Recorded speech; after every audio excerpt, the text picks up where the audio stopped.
ভবানীপুর থেকে লেংড়ে লেংড়ে ওপারে গেছিল নদী পেরিয়ে। শুভেন্দুকে হারাবো, গদ্দার।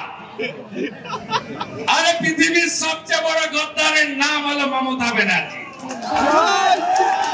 98 সালে ফাউ ফাউ করে ঘুরতেন।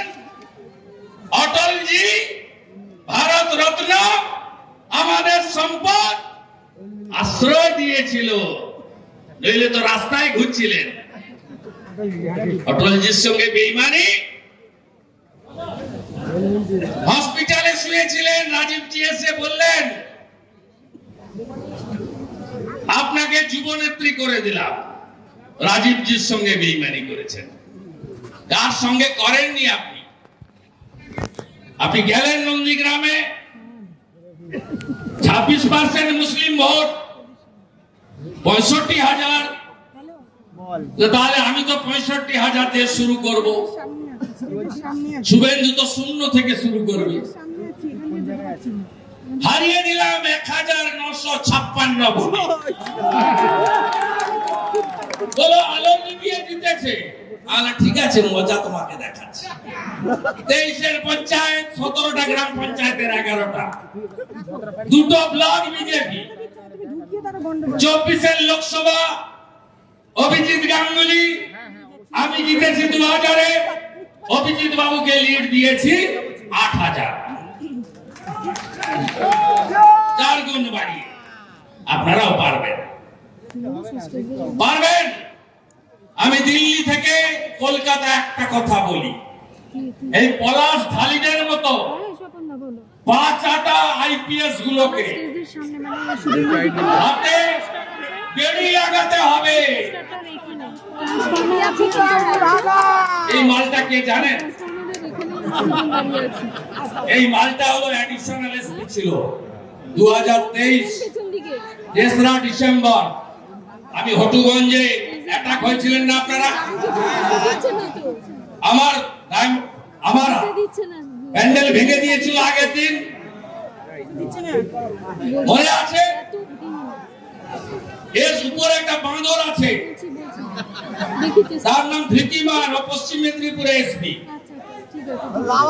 ও ছিল এই যত অপকর্ম। আমাকে তৃণমূলের নেতারা ডায়মন্ড হারবার থেকে সকালে মেসেজ করেছে যে এই পলাশ ঢালি আমাদের বলেছিল ভেঙে দে। সুমিত বলেছে। সুমিত কেমন বাঁচায়, আর সুমিতের ভাইপো ব্যানার্জি কেমন বাঁচায়?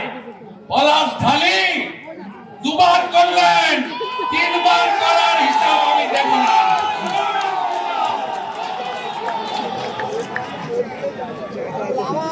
খুব ভালো না? 1টা থেকে 3টা মিটিং হইব, 2 জায়গায় মঞ্চ বাঁধিব। মাইকে শুভেন্দু অধিকারীর বাপ তুলিয়া চোর চোর কইব। পশ্চিমবাংলা সবাই জানে সবচেয়ে বড় চোরের নাম কি?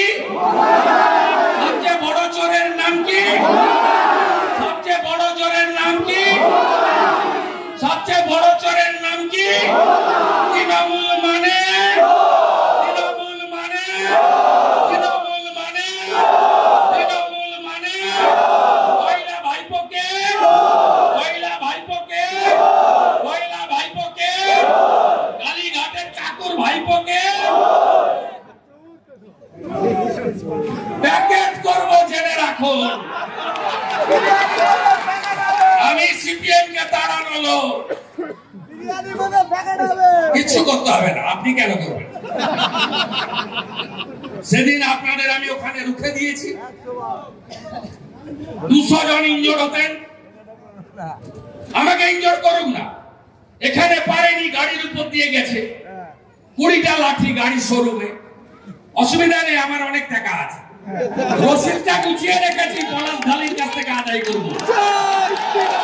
26 সালে রসিদটা গুছিয়ে রেখেছি, আদায় করবো 6% ইন্টারেস্ট দিয়ে। ওই দিন পারেনি, হাওড়াতে গেছে, পতাকা নিয়ে যায়নি। বিদল দলনেতা, দল দেখে কাজ করি না। মুসলমান মহিলা পুড়িয়েছে বাগটুইতে, মমতার আগে আমি গেছি। এই মগরাহাট আইএসএফ সিপিএম এর বাড়ি ভেঙেছে পঞ্চায়েতের পরে, আমি গেছি রিলিফ নিয়ে। আমি জানি ভোট দিবে না, 1 কোটি টাকা করে বাড়ি প্রতি দিলেও ভোট দিবে না, এদের মাথায় ঢুকানো আছে। এরা রেশন নিবে মোদির, ভ্যাকসিন নিবে মোদিজির, শৌচালয় নিবে, ঘরও নিবে, বলবে ওটা অধিকার। আর ভোটের সময় বলবে বিজেপি হিন্দুদের দল, বিজেপি হিন্দুদের দল। হ্যাঁ, ভারত তো হিন্দুস্তান, সবাই হিন্দু দল। জয় হিন্দ বলি। আমাদের ভিডিও ভালো লাগলে লাইক এবং শেয়ার করুন। কমেন্ট সেকশনে গিয়ে জানান আপনাদের মতামত। আরও ভিডিও পেতে আমাদের চ্যানেল সাবস্ক্রাইব করুন এবং প্রতি মুহূর্তে খবরের আপডেট পেতে প্রেস করুন বেল আইকন।